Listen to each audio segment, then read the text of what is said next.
Make Molly co-host, and then we're gonna hit record. Got it, Gail? Okay. Okay. Great, everyone. Hello, I am Becky Raymond. I'm the Executive Director of Scale It. I am chairing this work group, Service Integration Policy. I think pretty much everyone has been with us before, but welcome. Sarah will do a roll call in a second. We will review the charge, the priorities, the goals of this work group. I know many of you sit on several work groups and committees, so we always have to anchor ourselves in the charge, priorities and goals. We're going to review a timeline and invite you to a work day. We're going to talk about the workflow and the work plan. And we're going to talk about some pieces of the policy that we determined very early on in this work group that they were outside of the scope of this committee, and how we'll address those parts of the policy that we are not going to address directly here. And then we're going to have a focus group overview. And Brian Richard is here with us from NIU. He has, along with Molly and Sarah, have codified a lot of data and tried to put it in as much sense. We heard from so many voices in the work groups, in the focus groups. So I'm excited to hear from him. Drew is not here today. Is that right, Sarah? I don't think so. There's a Drew Otter on the so that might be true. Okay. we'll just see. We'll see what happens with that piece. And then we'll talk about writing days and next steps. So from here, I will let Sarah do the roll call.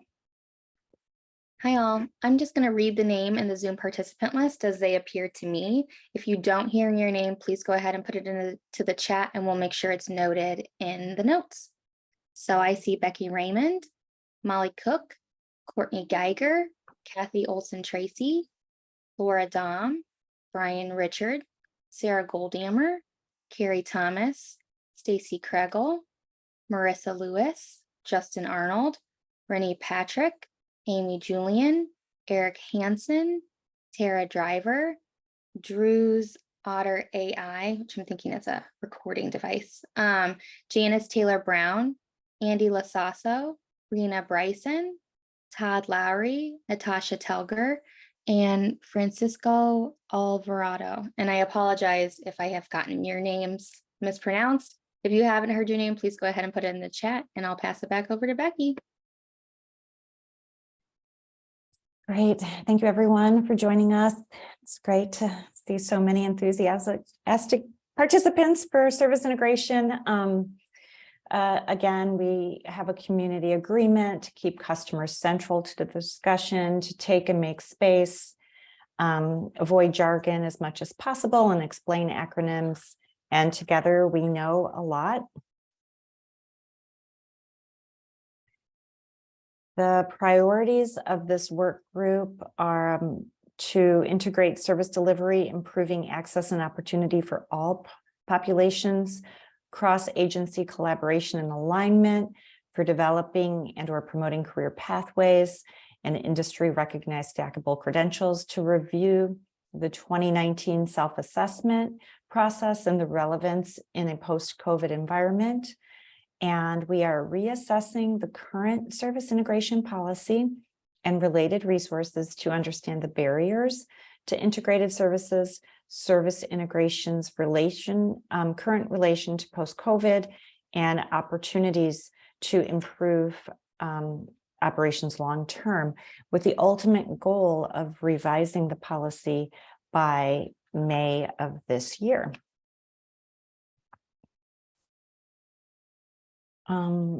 So just again, thinking of the timeline, if we are to impact our workforce system, the policy must be revised by May so that we can present it to the IWIB in June.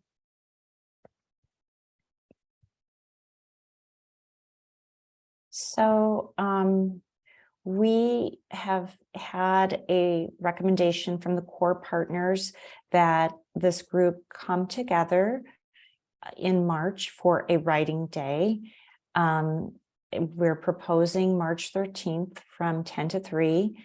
And the goal is to use the focus group responses to revise our 3 goals. And the calendar invite will be sent out after the meeting. From there, when we meet in April, we'll have a lot of the language thought through, and we'll be ready to present to the IWIB in June. Okay, okay. So from here, just raise your hand if anybody wants to interject as I go through this. The meeting towards our deadline, again, these are the steps that we've taken in this work group. The slide shows the journey of this work group in exploring the historical and current issues around service integration. And we are now at a point where we are going to use this information to address the charge and priority of this group. To that end, IWIB is forming a service integration policy work group to convey state level expectations of local workforce areas as they address this critically important feature of their one-stop centers. So again, the priorities are to integrate service delivery, cross-agency collaboration and alignment, and reviewing the 2019 self-assessment. We will use the data from the past historical documents and the focus groups, which Brian Richard will review shortly, to address each of these areas in either policy revision or recommendations to accompany the policy. For example, what policy changes recommendations can be made to convey the state level expectation, to further and or promote career pathways and stackable credentials, and to review the self-assessment process given virtual services. So again, reiterating today's focus in the work plan on the next slide. Thank you, Sarah.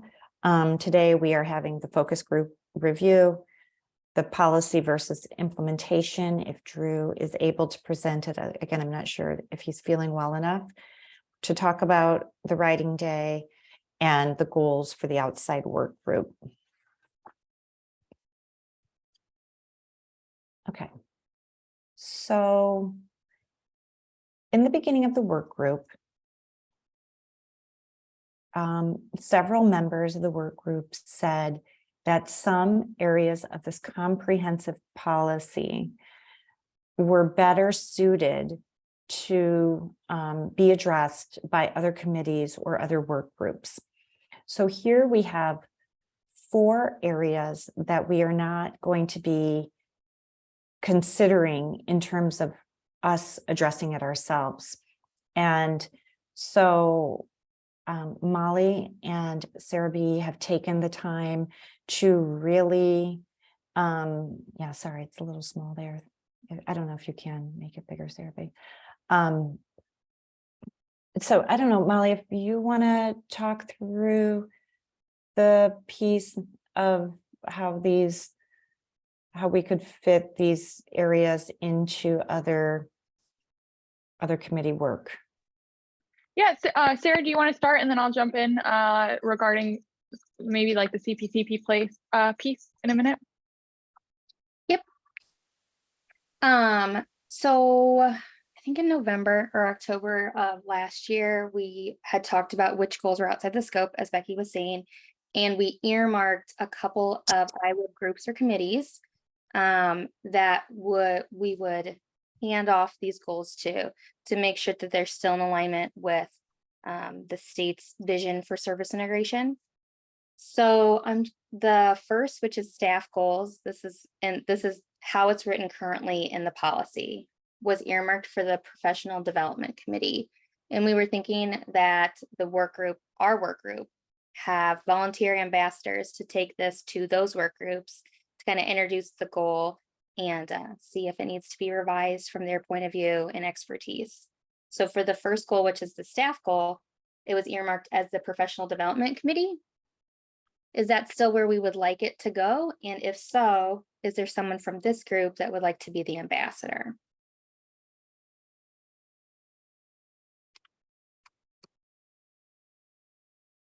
Carrie has your hand, have your hand raised. I wonder about C, communication across one-stop partners is consistent, comprehensive, and timely. Okay. I feel like that is also, that is not just a professional development thing. And the only, I don't know what other people think, but it, a little bit on the technical assistance team, it could fall in there, but you know, that's not, I don't know if others have a thought, but I would just say that.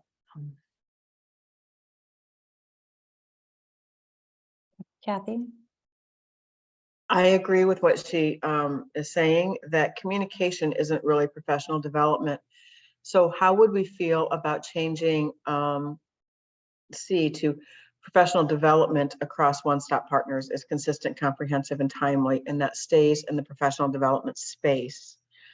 And I think that's going to kind of connect what we're doing. And I do think that, and I don't know where it would land, but I do think communication is something we recognize is a challenge. So it needs to be addressed. Perhaps that's addressed through the technical assistance committee. Perhaps that's addressed in another location. But I don't want to lose the communication as an issue because we found it and we know what happens. It needs to be addressed. But I would suggest we change, as you did, professional development here, and then we add communication across one-stop partners.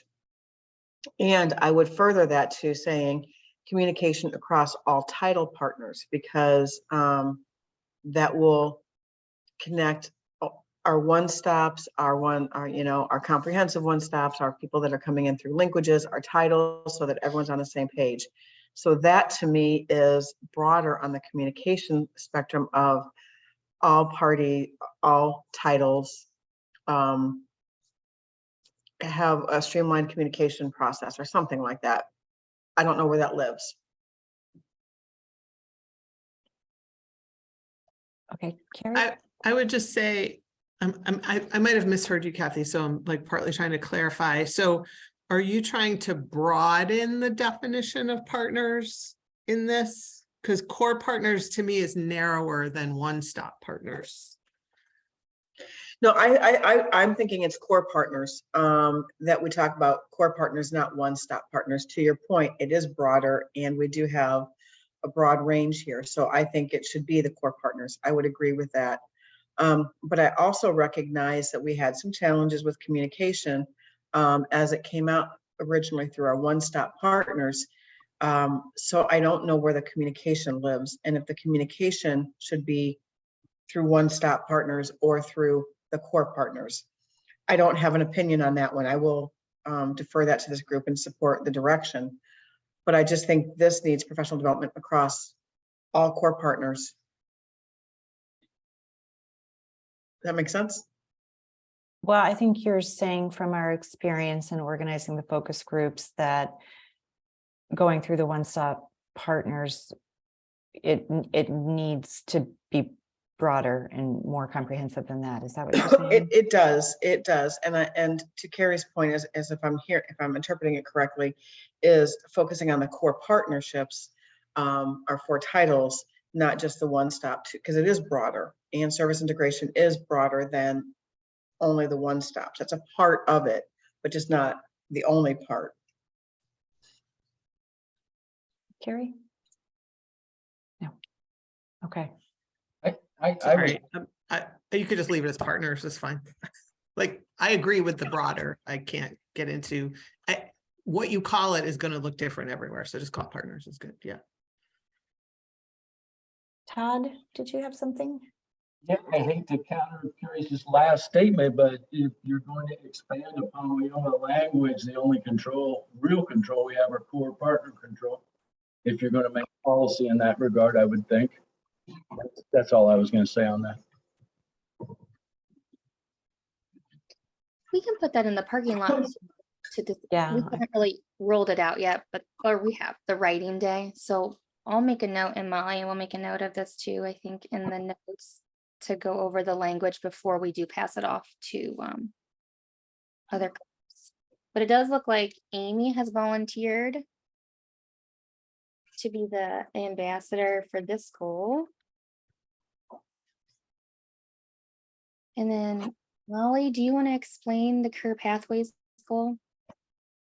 Yeah, sorry. Yeah, sure. So in this one, we're talking about career pathways again across education, workforce, economic development, and being able to build those for Illinois residents. So we have a career pathways for targeted populations committee of the IWIB, and that group meets next at their quarterly meeting, March 17th.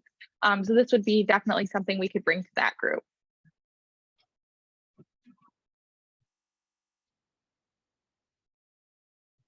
do we have any representatives from that committee that could volunteer to bring this issue into the meeting on March 17th?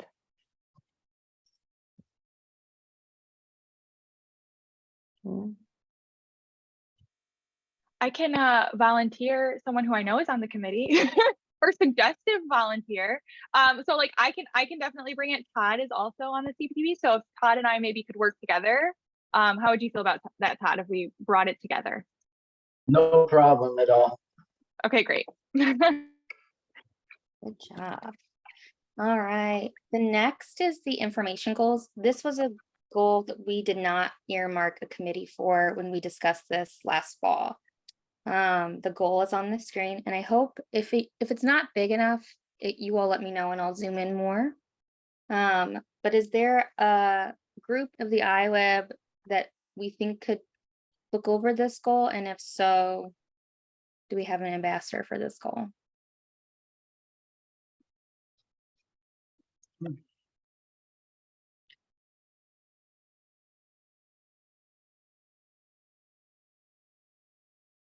Well, I feel like, isn't there some kind of IWIB committee that does stuff about data? I mean, this is, first of all, we don't have to have a committee, but I think this is about actionable labor market information. That's kind of how I understood it. And I thought there was some kind of committee that was around, like maybe it's continuous improvement committee or something. I don't know.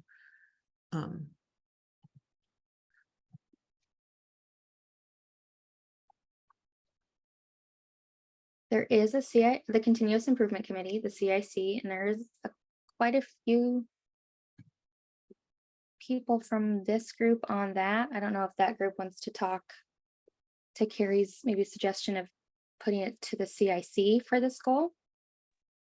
I think a fit could actually be sending it to the performance work group of the CIC. Oh, So you're right, yeah. within the CIC, but the performance work group might be a good starting point for this. And you're right, there's so many work groups. It's like, where do they all fit? Yeah. But yes, I think this particular data is about using data to inform, like it says, inform career planning and sector-based initiatives and that kind of thing. So it's different from performance, but so if there should be a place where that gets discussed, but I don't know. Good idea. Is there anybody from the performance work group on this call that would feel comfortable taking the goal to that group? I guess my question, it's almost a professional development because I mean the data is widely available. Anybody can go get labor market information. It's how they use it. At least that last point. These are two very different points.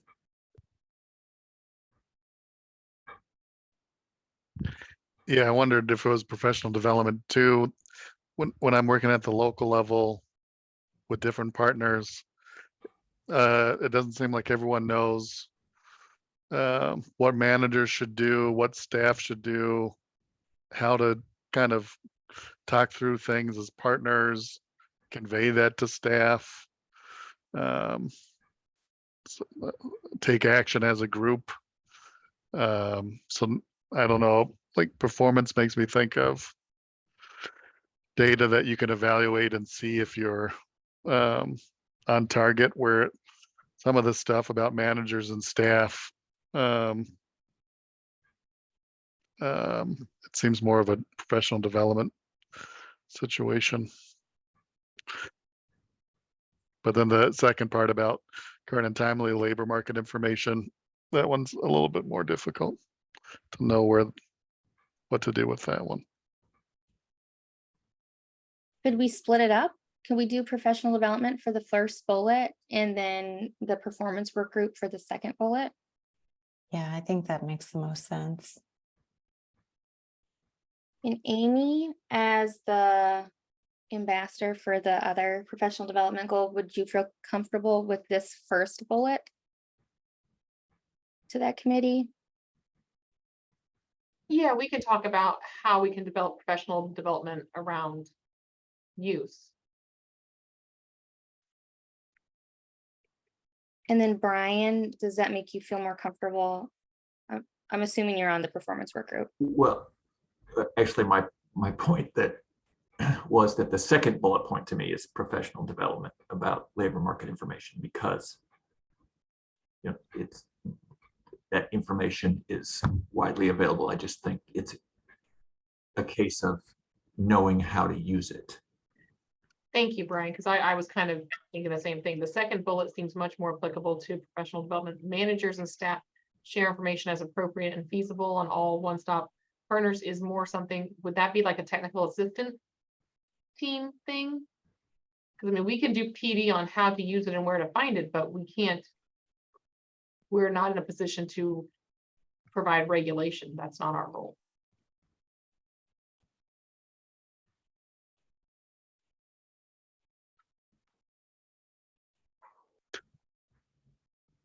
Yeah, I don't know how other groups work.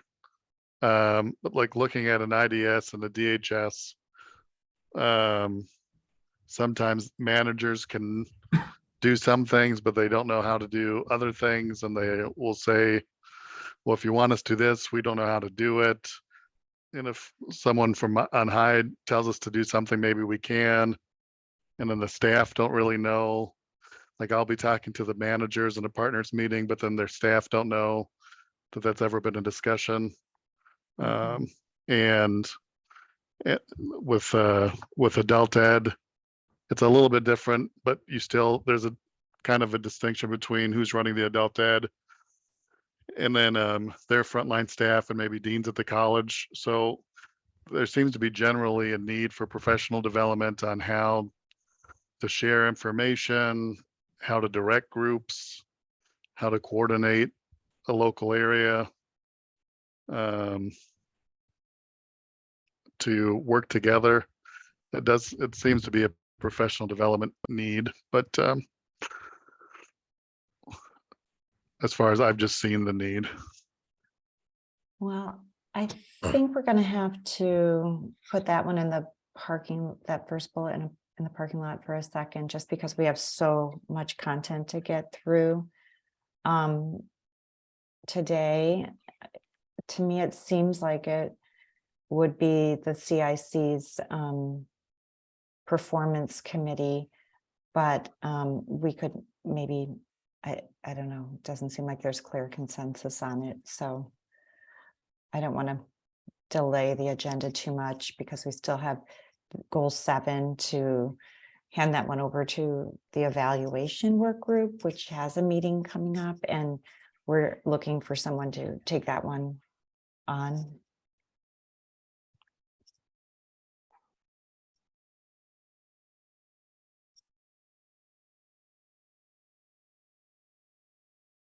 Kathy, I think are you on that work group? The evaluation work group? I can do that. We have a meeting. Next week. Mhm. Okay, thank you. Good job. Okay, so then we will communicate with professional development, CIC, PD for this goal 6 and move forward. Thank you everyone for your volunteering. I'm going to go ahead and do presentation mode now and move on to the next slide. Okay, so when we were together last time, it was pointed out that our first round of focus groups needed more input, had, lacked the whole state and all the titles. And so I really, again, want to acknowledge Molly and Sarah for rolling up their sleeves. Stacy from my team was also part of it. And we were able to host in total 9 focus group rooms. So we had so many people signing up for some of the focus group sessions that we had to have breakout rooms. We had all LWIAs represented. We had all titles represented, and we had in total 110 registrants. So you can imagine that when we look at the questions, just to review, asking individuals about how the goals are working in their areas, how it's implemented, how virtual services impacted your goal. We had a lot of data at the end of our time with the focus group attendees. And just also to reiterate, we were asking them about customer-centered design, intake and assessment, and the service goals, which is the longest one at the end there. So from here, I am going to turn it over to Brian Richard, who did an amazing job. I'm also very grateful to him for how he was able to go in and pull this data together. It was a lot of input, and it was a very short turnaround that they pulled it together. And so from here, I will turn it over to Brian.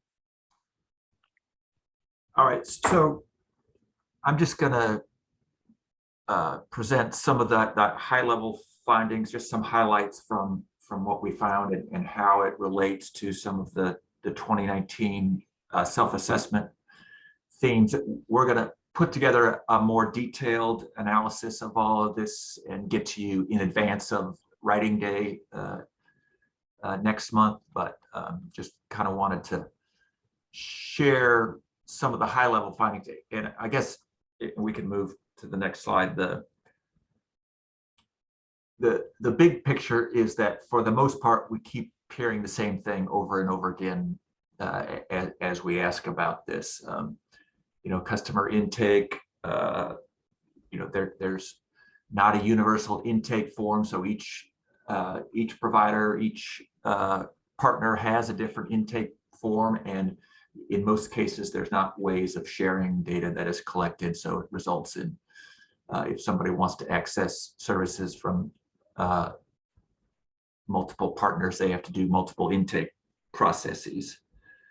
The next one, staff training. Here's an area where the focus groups that we just held indicated that we're making some progress around staff training.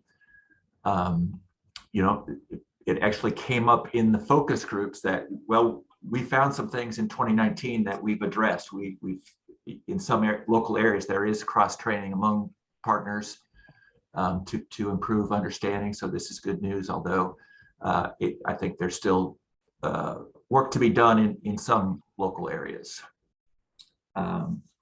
Next slide. Again, partner referrals. This is kind of similar to the intake form, is that there appears to be a need for more standardized referral process forms, data sharing kinds of things.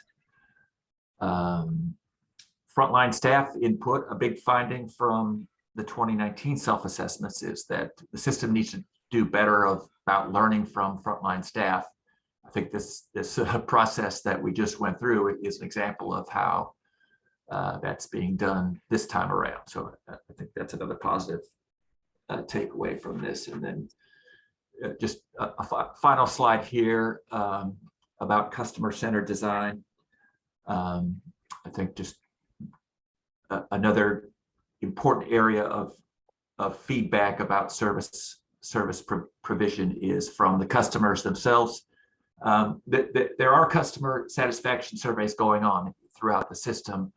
I think maybe we need to look at standardizing them across all of the local areas and maybe across the partners to get a more standardized and systematic way of collecting this information, so it makes it easier to analyze and find areas for improvement out of those processes. So that's some of the summaries that we found, and again, we'll be sharing more detailed information ahead of the next meeting so that it can inform what we do there.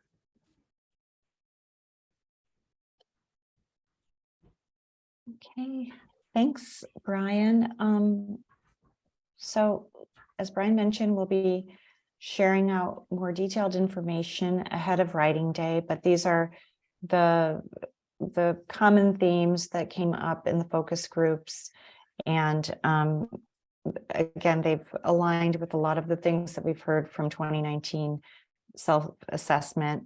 And so I'm sorry that Drew is not here to talk next about policy versus recommendation, but we will be sure to have his very clear guidance on this piece, so that especially from the focus groups, there have been a lot of recommendations. There are a lot of things that are bright spots, promising practices, things that we would probably want to recommend, but maybe not embed into the policy itself. And so before writing day, we will definitely hear from Drew. I don't know. We'll have to figure out the timing on that, Sarah, if it'll be at the top of the writing day or if there's some kind of tutorial that he'll give us before we come together in person. But that, people get sick. Drew's sick. Okay, we have to postpone it. So with that being said,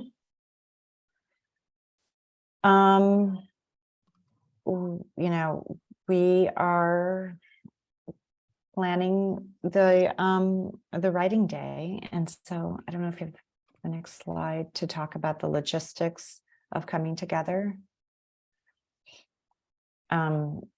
We will be sending out pre-reading, focus group feedback, the policy itself. We're asking everyone to bring their laptop or some type of electronic device. This will be kind of this will definitely be a roll up our sleeves and, collaboratively working on the policy together. From here.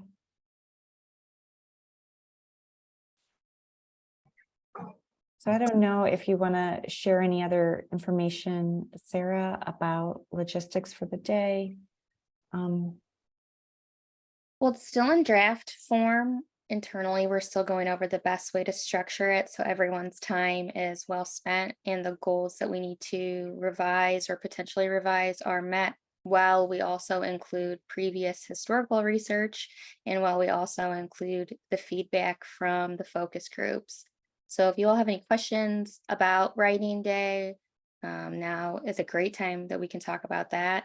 And then we'll use that day to really figure out how to revise each goal, if each goal needs to be revised, and then potential recommendations that we can propose alongside with the revised policy.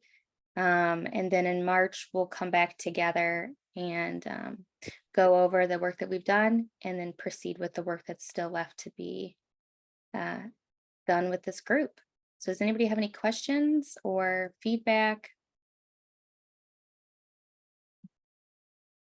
I may have missed this, Todd. I may have missed this, but do we have the 2019 self-assessments we have? Do we have a current state to kind of stand up side by side, but how we assessed ourselves in 2019 and whether or not we made some type of complete evaluation of those 4 years? let Brian maybe speak to that. Not really. So nothing systematic for sure.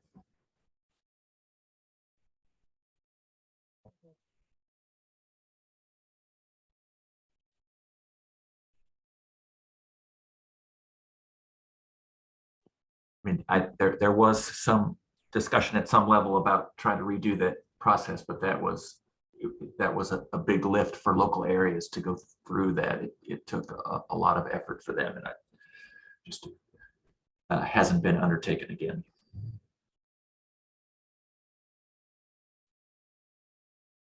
But as Brian said in his presentation, there were quite a few participants that referenced their 2019 self-assessment and their feedback with the focus groups. I wouldn't say that every local area referenced their 2019 self-assessments, but we do feel like we have a pretty good look of what's happening on the front line in order to move forward with whatever revisions need to be made.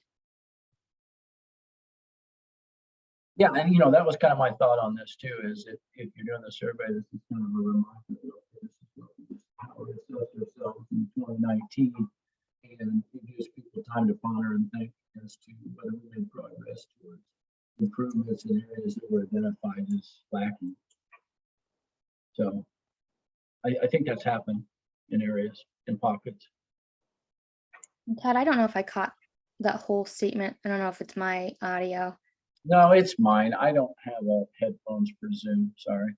Oh, that's okay. Sometimes Zoom has a wild hair though.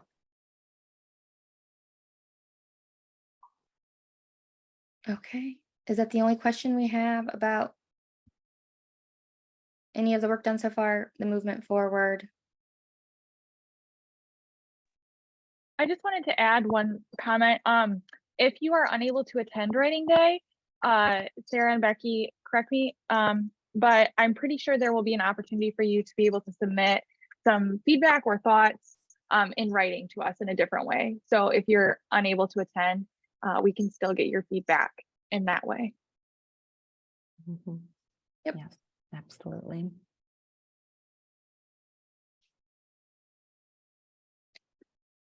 The exact address. So Ronnie, I'll be sending out, we're working on a registration right now.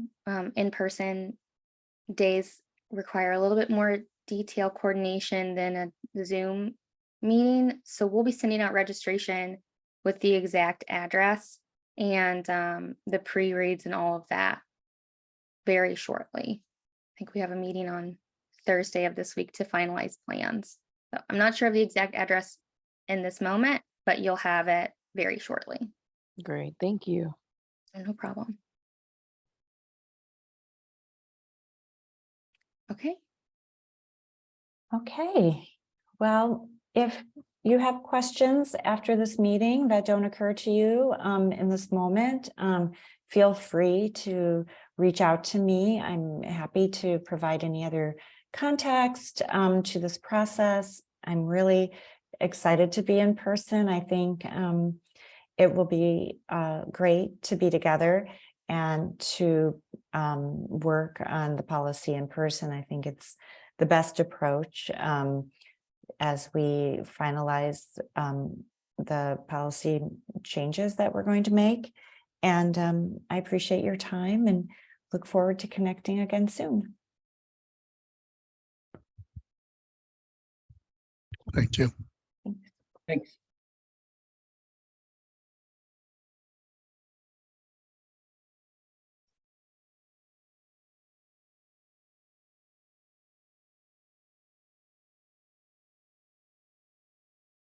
I wonder, Is that like Drew, see, that's like on, those things get like on people's Zooms. Like if Drew was using, I don't know. No, I'm wrong. Yeah, Stacy's looking at me. we're still recording. We can also remove him. yeah, I'll